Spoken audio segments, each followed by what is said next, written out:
when an actor becomes a stereotype. I was playing the same character wearing different clothes, and this is a strange article to write, and after more than 50 years as a professional actor and director, I've spent a lifetime becoming other people. That's what actors do. We step into lives that aren't our own. Sometimes we're heroes, sometimes we're villains, sometimes we're ordinary people caught in extraordinary circumstances.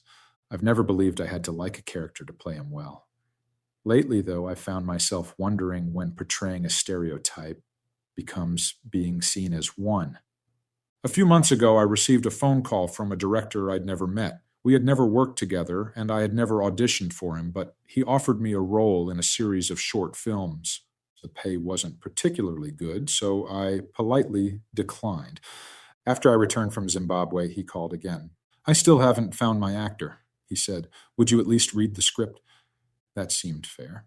So I did. The character was an older white man explaining to Black Americans why democracy in the United States has always been a numbers game. His argument was that because Black Americans make up a much smaller percentage of the population than white Americans, they have historically had to settle for less than they deserved. It was an intelligent scene. Whether I agreed with the character's point of view wasn't really important. Actors don't have to agree with their characters. But as I finished reading the script, I had an unexpected reaction. I had read this man before. Not these exact words, not this exact story, but this man. Once again, I had been asked to play an older white man whose defining characteristic was racism.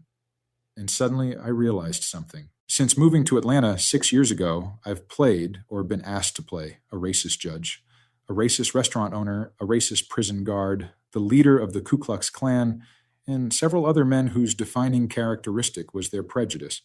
After a while, I realized I wasn't simply playing different characters.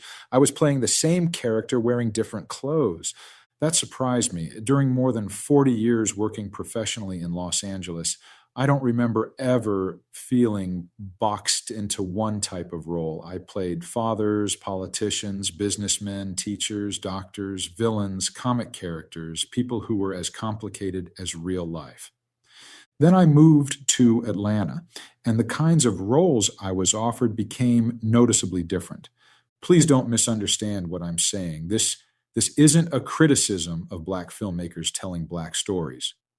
Those stories deserve to be told honestly, and history has given us no shortage of racist characters who belong in those stories. That isn't my point. My question is much simpler. Why have I become the default choice for those characters? One of my first jobs after moving to Atlanta still stays with me. I played a judge recording a podcast designed to inflame racial tensions after January 6th. The script required me to repeatedly use the N-word. Even knowing I was playing a character, I struggled with it. Growing up, that word simply wasn't spoken in my family. I had never used it in conversation, and hearing it come out of my own mouth, even as an actor, felt deeply uncomfortable. We did several takes before I was finally able to deliver the scene the way it was written. Since then, I've been asked to portray similar men in films, television shows, and stage productions. Each time I tell myself the same thing. Acting is acting. I'm being paid to tell someone else's story. That's the profession I chose. But somewhere along the way, another question began creeping into my mind. Am I being cast because of what I can do, or because of what I look like? Actors have always been typecast. Young actors become the romantic lead. Character actors become detectives or doctors. Some spend their careers playing military officers. Others become everyone's favorite grandmother. Every actor understands that reality. But typecasting can slowly become something else. It can become a stereotype. The irony isn't lost on me. Much of my professional life has been devoted to bringing people together rather than dividing them. I've spent decades directing, teaching, mentoring young artists, and working internationally. My recent trip to Zimbabwe reminded me once again why I love this profession.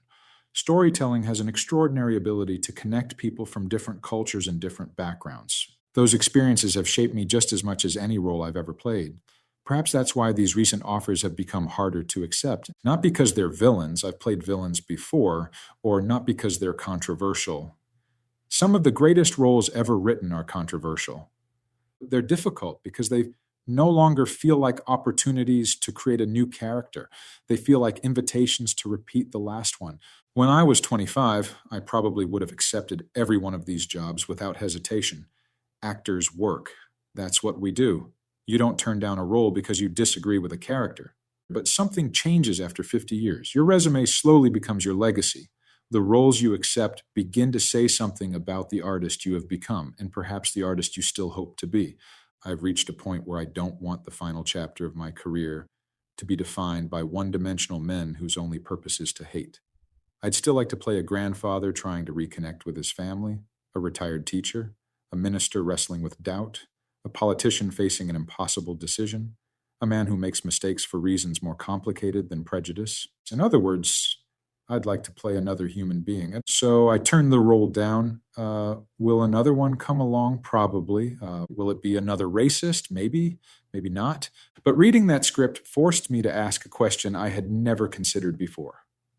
What do you do when the career you've built and the person you've become no longer seem to match the roles people want you to play? I'd genuinely like to hear your thoughts. If you're an actor, have you ever felt trapped by the roles people expected you to play? If you're a director or casting professional, what makes someone become your first choice for one particular kind of character?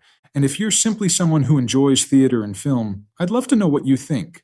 Should actors continue accepting the same roles simply because they're offered?